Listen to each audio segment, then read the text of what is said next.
Hi everyone, আমি সুমনা। আমি আবারও হাজির হয়ে গেছি বন্ধুরা। আমরা যেমন খেতে ভালোবাসি তেমন কিন্তু বন্ধুরা দেখতেও ভালোবাসি। তো চলো আজকের মেনুগুলো কি কি ঝটফট শেয়ার করে নিই।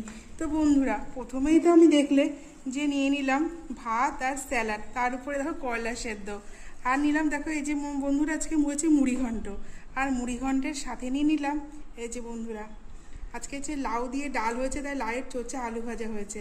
আর সাথে নিয়ে নিচ্ছি বন্ধুরা এই যে পনির আলু দিয়ে একটা তরকারি হয়েছে দেখো। আর সাথে নিয়ে নিচ্ছি বন্ধুরা এই যে লাউ দিয়ে ডাল, আর ডালের সাথেই নিয়ে নিচ্ছি বন্ধুরা এই যে